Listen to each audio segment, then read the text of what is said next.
Hey y'all, guess who? Guess where? So yeah, the time came.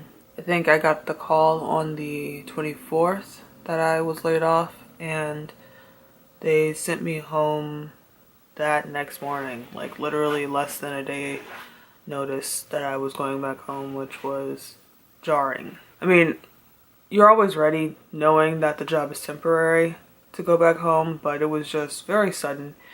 And when I got back home to my parents, I stayed there for a day because I could not come back here because I just fucking hate so thoroughly, so entirely. Oh, god damn. It's just been difficult. And the last like 6 months, if I'm being honest, more than half a year, has been a living hell. Just pretty awful. Just objectively terrible. And most of it has been probably my disposition, but also Diglett. Diglett has drained the fucking life out of me. Let me move on to other things because I could talk about that for, well, not really a long time, but I could talk about it for a video at least. I did get some questions about my Ask Me Anything, about my sexuality and gender and all that stuff. Like the things that I get questions about. How is it possible for me to be in a relationship, that kind of shit. And so I wanted to do a video answering some of those questions just to reach a broader audience of people. I did answer those questions on the videos that they were commented on. I don't remember which ones they were. I'm thinking it was definitely the one that I presented the Ask Me Anything on. Can't remember which number that is. And then the one after that, I think. I'll just put links here. Yeah, there we go. I got a few questions, and I really appreciate that. So, first question, I got a couple questions from Alan. Thank you, Alan. The first question is it possible to be asexual and be a virgin? And so, yes it is. And I think you know the answer. Like, I think you know, like, yes, it is possible, but like, why exactly is it possible? The way that sexual orientation works isn't so much the activities that you partake in as it is the way that you experience attraction.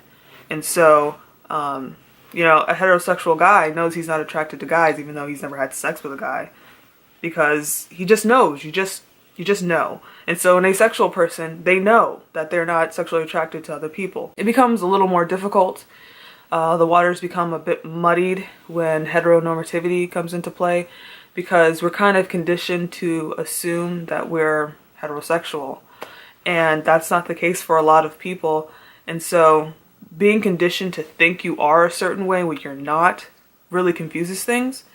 And I think as long as we have awareness, as long as we have definitions for things and they're clearly stated, people have a tendency to gravitate to what they truly are. So me personally, I assumed that I was pansexual for a very long time because I wasn't aware of the split attraction model, which separates romantic attraction from sexual attraction from aesthetic attraction. So it's not necessarily all one thing. So when you are romantically attracted to someone, that doesn't necessarily mean that you want to have sex with them.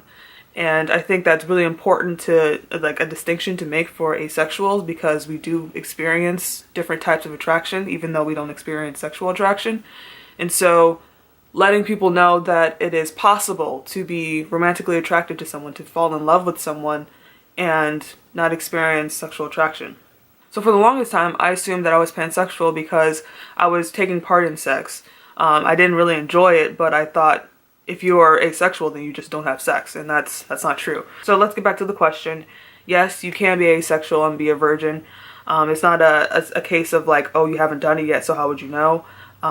If you don't experience sexual attraction, then you don't experience sexual attraction, and that's kind of the end of it. And I tend to, as long as the understanding is there, allow people to be, you know, kind of the leading authority on who they are.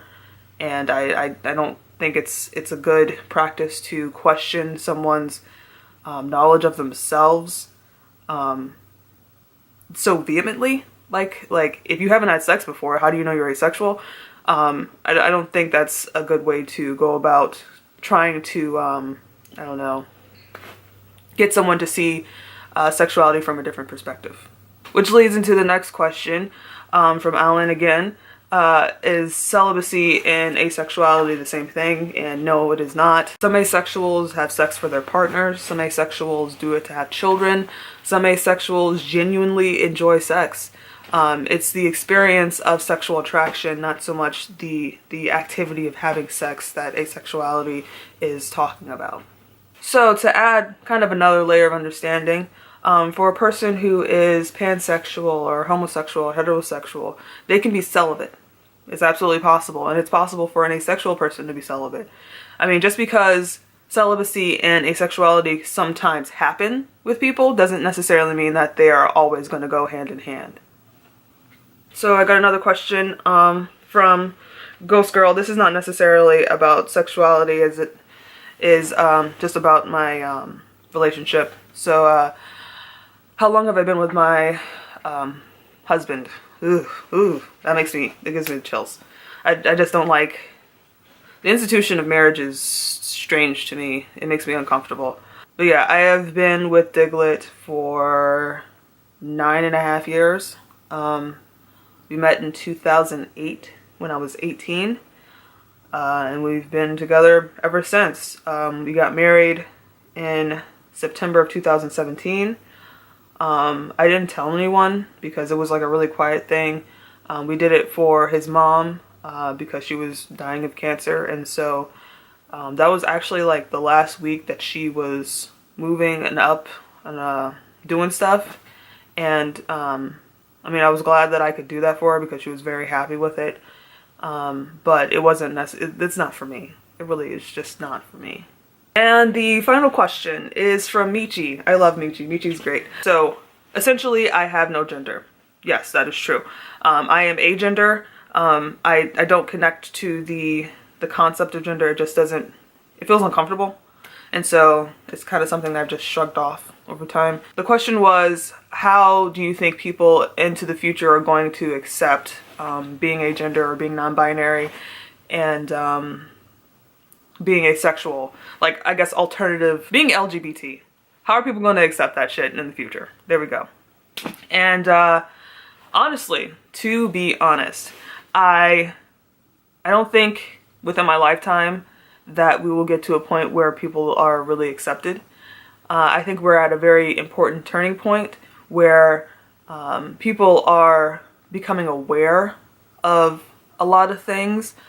But I honestly don't think we're in a position to accept. Yeah, I'm just, no. And I might be being pessimistic and cynical, but I don't think at all that we are, like, as a society, ready to accept LGBT people at all. I mean, like in America, we're still grappling with trying to divorce homosexuality from pedophilia. So yeah, I really don't think it's in the cards, to be honest. What does my gender feel like? I was actually asked this a few days before Meech asked me. The TLDR that I put down was, it feels like the other side of the pillow. It feels comfortable.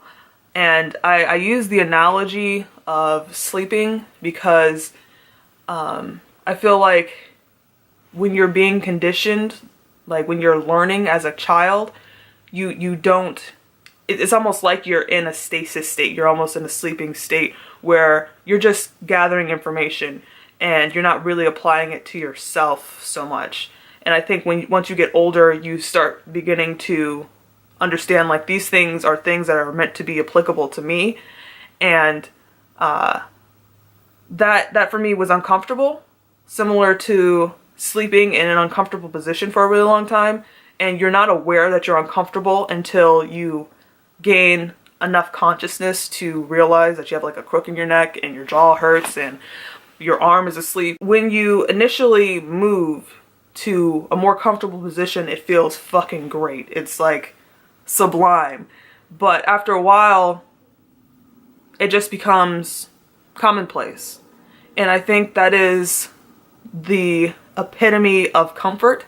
And so for me, being comfortable within my gender, within my lack of gender, within the knowledge that this thing is just not for me, I think that it's just really important to find that. And some people, you know, from when they're a kid, they know, and they grow up taking in all the information that they need, and it feels good to them. Like when they have an assigned gender and they identify with their assigned gender, there's nothing wrong with that. And it's good shit. It just feels comfortable. You just don't feel like I don't know, like bullshit is just clouding up all of your existence. It feels like to me like my existence is an ill-fitting sweater when I try to put myself into a box like gender. It just doesn't mean anything to me. And so I've kind of pushed myself away from it, and it's just comfortable that way. Honestly, it's just comfortable. So yeah, that has been my Q&A. If you have more questions, feel free to ask them. I'm always open to answering questions. Let's see. I definitely do want to do a video about being married, and I'm trying to get over this cloud of contempt I'm feeling, and I'm trying to like not inject that into every experience that I have, because it's just me being gross. It's not like it's no one else's fault but my own. And so I'm trying to process that and get over that. But it's been difficult. So I will eventually talk about it. I will. I promise. But yeah, you guys have a fantastic, what is today? Oh shit, Thursday? My Fitbit doesn't tell me what day it is. I acted like it did, but it doesn't. I think it's Thursday. But yeah, I'll talk to y'all later.